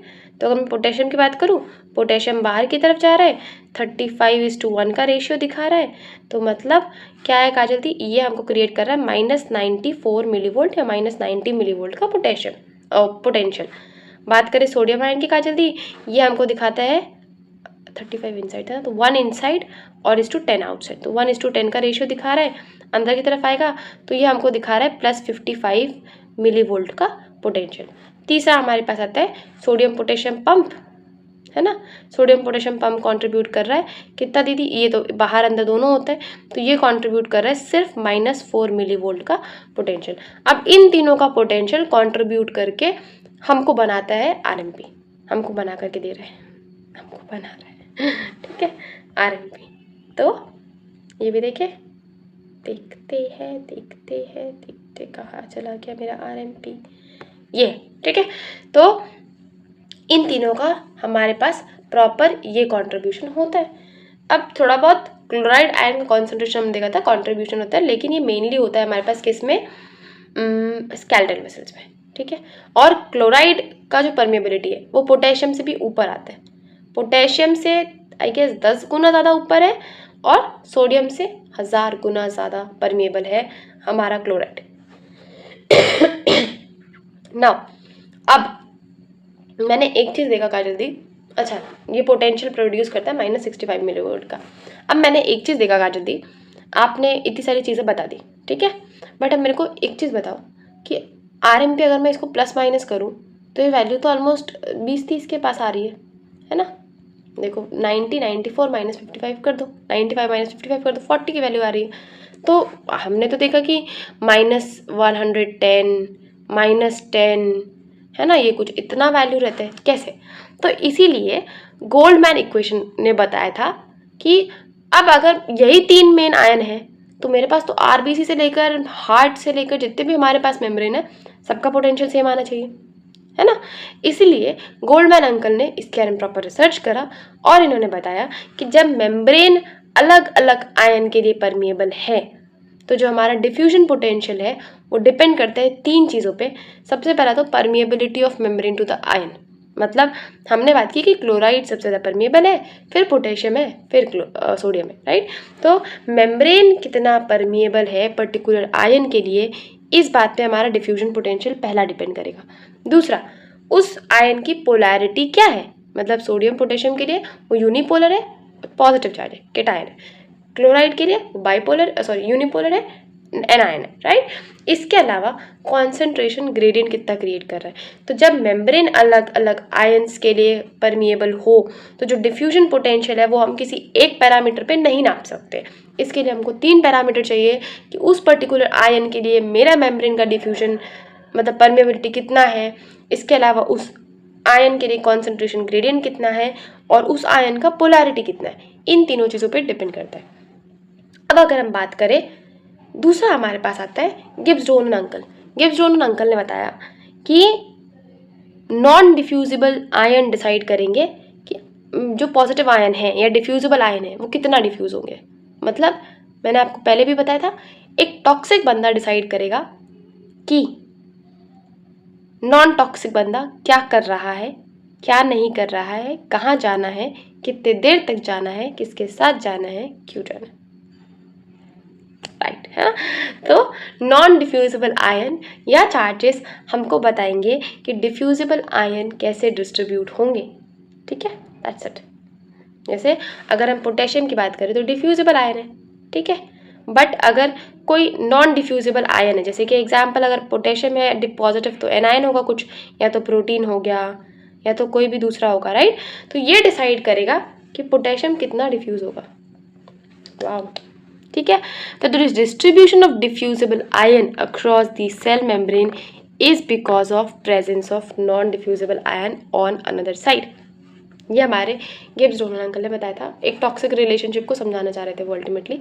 फिर आता है हमारे पास तीसरा, नर्स्ट पोटेंशियल। नर्स्ट पोटेंशियल का मतलब क्या है कि अगर मैंने बोला कि काजल दी पोटेशियम ऐसे की तरफ फ्लो है, मैं इस फ्लो को रोकने के लिए कितना पोटेंशियल, कितना प्रेशर लगाऊं, उसको हम नर्स्ट पोटेंशियल बोलते हैं, यही बोलते हैं ना शायद, हाँ राइट, ठीक है। तो diffusion potential level across the cell membrane that is exactly required to oppose the net diffusion of a particular ion through the membrane. मतलब मैं पहले तो देखने जा रही थी कि मेम्ब्रेन से हो रहा है नहीं हो रहा है, अब मेरे को पता करना है कि ये मेम्ब्रेन कितने प्रेशर पे डिफ्यूज़ कर रहा है, तो मुझे उतना ही प्रेशर लगाना पड़ेगा उस मेम्ब्रेन से उस आयन को रोकने के लिए।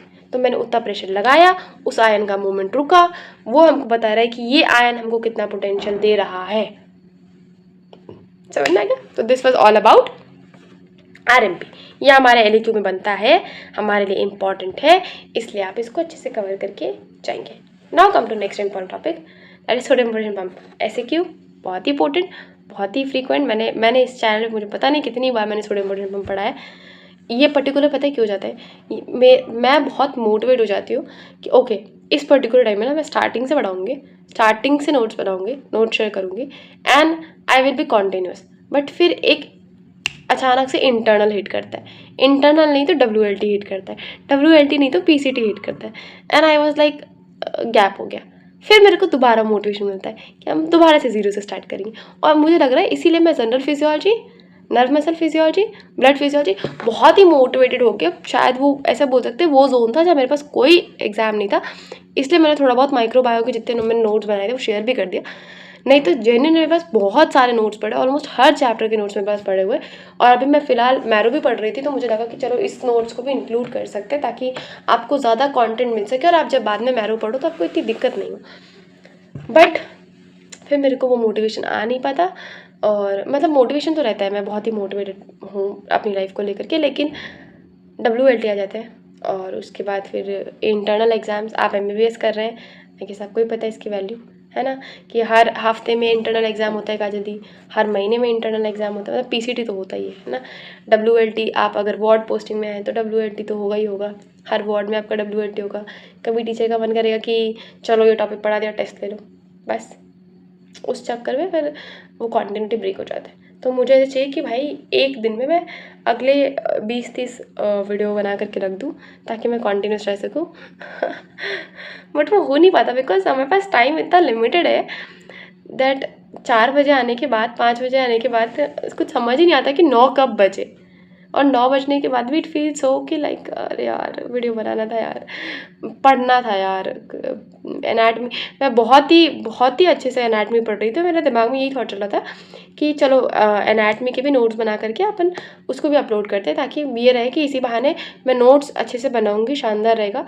तो नोट्स के साथ बेनिफिट ये रहता है ना कि तुमने इतने बड़े टॉपिक को 3 पन्नों में, वो भी अलग अलग कलरफुल हैंड राइटिंग से, कलरफुल सुंदर सुंदर रंग बिरंगे पन्नों से भर दिया, तो अलग ही वाइब देता है कंपैरेटिवली जो बुक है या उसमें लिखा हुआ है एज यू नो, या पूरा का पूरा थ्योरी लिखा हुआ है। हमारे पास पढ़ने का टाइम भी तो नहीं होता, तो वो भी देखते हैं कब हो पाता है।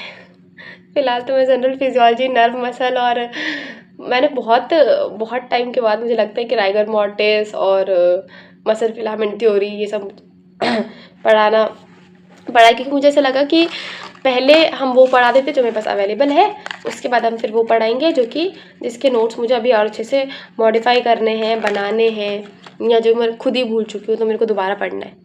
चलो अब हम स्टार्ट करते हैं हमारा लास्ट इम्पोर्टेंट टॉपिक से, that is sodium potassium pump. Sodium potassium pump की बात करें तो ये हमारी बॉडी के हर सेल में प्रेजेंट है, पहला इंपॉर्टेंट चीज़। दूसरा इंपॉर्टेंट चीज़, इसमें होता क्या है, सोडियम को बाहर फेंका जाएगा और अंदर को पोटेशियम को अंदर लिया जाएगा साथ में। इधर सोडियम बाहर, इधर पोटेशियम अंदर, on a simultaneously, that is sodium potassium pump simultaneous होता है, साथ में होता है। इसको मैंने नो क्या से याद किया था, नो मतलब सोडियम आउटवर्ड एंड के मतलब पोटेशियम इनवर्ड। ठीक, बात करते हैं इसके फंक्शन की। तो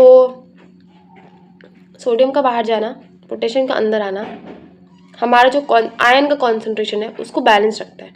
अगर ये इम्बैलेंस हुआ, जिधर की तरफ आयन होगा मेनली सोडियम, उधर की तरफ पानी जाएगा।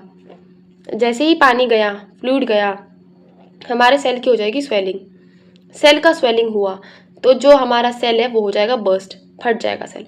अब सेल फट जाएगा, जैसे हमारा इंटरनल के टाइम पे होता है ना, हमारे एग्जाम को देख करके होता है। तो ये इस पर्टिकुलर इवेंट को रोकने के लिए हमारे पास प्रॉपर सेलुलर ये जो मैकेनिज्म चल रहा है सोडियम पोटेशियम पंप का, ज़रूरी है। दूसरा, सोडियम पोटेशियम का ग्रेडियंट मेंटेन करके रखना, क्योंकि हमने देखा था सेकेंडरी एक्टिव में कि जो सोडियम है वो बाहर जाएगा, बाहर से वो ग्लूकोज को लेगा और साथ में ग्लूकोज को लेकर के अंदर आएगा। ये भी एक रोल है जो कि सेकेंडरी एक्टिव ट्रांसपोर्ट में कंट्रीब्यूट करवाता है सोडियम ग्लूकोज ट्रांसपोर्ट के लिए।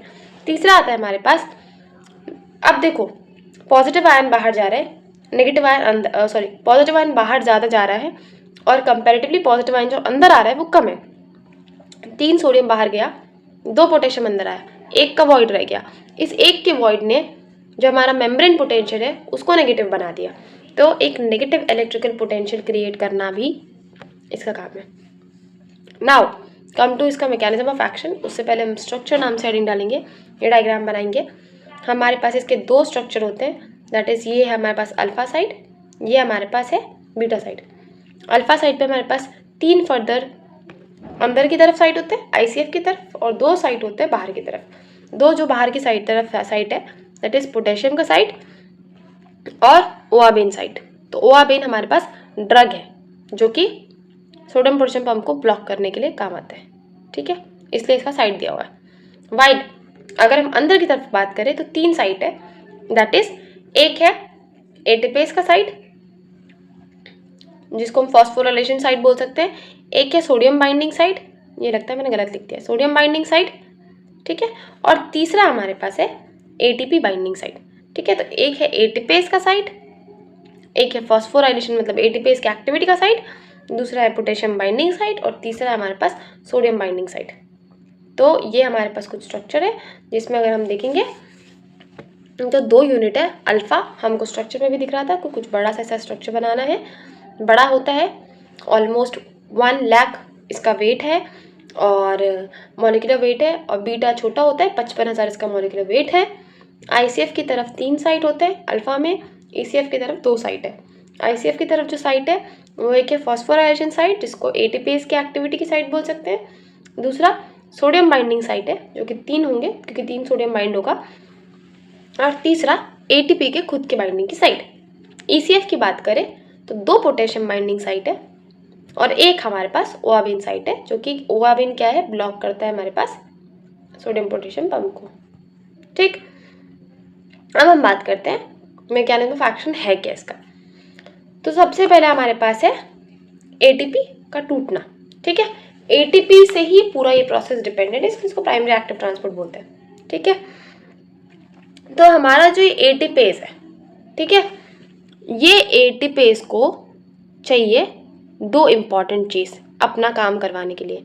एक तो एटीपेस है तो इसको एटीपी तो चाहिए, दूसरा इसको चाहिए 3 सोडियम। जब इस एटीपेस को एटीपी और 3 सोडियम मिलेगा तो ये एटीपी को तोड़ देगा एडीपी और इनऑर्गेनिक फॉस्फेट में। ठीक है, तो वही लिखा हुआ है कि एटीपेस जो है वो एक्टिवेट होता है जब 3 सोडियम और एटीपी हमारे साइड से जुड़ते हैं। अब एटीपेस हैप्पी हो गया, एक्टिवेट हो गया, इसने क्या कर दिया, एटीपी को तोड़ दिया एडीपी में और इनऑर्गेनिक फॉस्फेट में, फॉस्फेट बॉन्ड में। अब ये जो फॉस्फेट निकला, इसने क्या किया, कॉन्फर्मेशनल चेंज ला दिया। ठीक है, फॉस्फेट बहुत ही पावरफुल, इनऑर्गेनिक फॉस्फेट जो निकलता है उसमें बहुत ही पावरफुल एनर्जी होती है। तो इसने क्या कर दिया, कॉन्फर्मेशन चेंज ला दिया और ये जो स्ट्रक्चर था इसको घुमा दिया। ठीक है, ये स्ट्रक्चर ऐसा है, इसको फ्लिप कर दिया। तो फ्लिप कर दिया तो क्या हो गया, अब जैसे ये फ्लिप हुआ तो जो ICF की तरफ साइड था वो कहाँ चला गया, कहाँ जल्दी ECF की तरफ चला गया। तो हमारा जो सोडियम है वो ECF की तरफ चला गया, बाहर फेंका गया। बट अब पोटेशियम कैसे आएगा जल्दी, तो जब ये हमारा जो चार्ज कॉन्फर्मेशन था, मतलब जैसे ये हमारा जो मॉलिक्यूल था, स्ट्रक्चर था, ये चार्ज था तो ये फ्लिप था, बट वापस डिस्चार्ज भी तो होगा। तो जैसे ही इसका फॉस्फोराइलेशन पावर खत्म होता है और ये वापस अपने साइड पे आने की कोशिश करता है, तो यहाँ पे ये पोटेशियम को बाइंड करके ले आता है और पोटेशियम का जो ट्रांसपोर्ट हो जाता है वो फ्री में हो जाता है। ठीक है, तो बाइंडिंग, जैसे इसने सोडियम को बाहर फेंका, 2 पोटेशियम जुड़े, जिसके कारण क्या होगा, जैसे अब 2 पोटेशियम जुड़े, डीफॉस्फोराइलेशन हुआ, अपने ओरिजिनल कॉन्फर्मेशन को आते आते इसने पोटेशियम को साथ में लिया और ICF में रिलीज कर दिया। ठीक, ये हमारे पास होता है सोडियम पोटेशियम पंप का मैकेनिज्म। अब अगर हम बात करें, सोडियम पोटेशियम पंप जो है, एटीपेस पंप जो है, वो किसका एग्जाम्पल है, प्राइमरी एक्टिव का। प्राइमरी एक्टिव के एग्जाम्पल में हमने क्या देखा था, कहा जाती proton pump, potassium hydrogen ATPase, और इसके अलावा हमने क्या देखा था, कैल्शियम एटीपेस, राइट। इसके अलावा ट्रांस मेम्ब्रेन प्रोटीन है, मतलब मेम्ब्रेन में एम्बेडेड है। हेट्रोजेनस है, मतलब 2 सब यूनिट्स है, अल्फा और बीटा सब यूनिट है। कपलिंग रेशियो कितना है, 3:2, 3 सोडियम बाहर जाएगा, 2 पोटेशियम अंदर आएगा। अब अगर इसके रेगुलेशन की बात करें तो रेगुलेशन में या तो बढ़ सकता है या तो कम हो सकता है। तो बढ़ाने के लिए हमको ऐसी जगह याद करना है जहाँ पे पर्टिकुलर चीज़ का स्टिमुलेशन हमको एनर्जी दे रहा है, या मेटाबॉलिज्म जहाँ पे बढ़ रहा है। ठीक है, तो इंक्रीज अगर एटीपेस का एक्टिविटी है, सोडियम पोटेशियम का पंप का एक्टिविटी है, मतलब हमको ATP का खर्चा ज़्यादा लग रहा है। जैसे कि थायराइड हार्मोन, जब थायराइड बढ़ता है मेटाबॉलिज्म बढ़ जाता है। दूसरा इंसुलिन, सेम। तीसरा एल्डोस्टेरोन। वाइल अगर डिक्रीज की बात करें, सबसे पहले आता है ओवाबिन, डिजिटलिस, और डोपामीन जो होता है वो इसका फिजियोलॉजिकल ब्लॉकर है। बट ओवाबिन क्या है, सोडियम पोटेशियम पंप ब्लॉकर है। डिजिटलिस भी क्या है, सोडियम पोटेशियम पंप ब्लॉकर है। So this was I guess all about all the important topic जो हमारे जनरल फिजियोलॉजी में है। अगर आपको ऐसा लग रहा है कि काजल दी कोई टॉपिक छूट गया है, just do let me know in the comment section, and मिलेंगे नेक्स्ट वीडियो में। Till then bye bye, take care.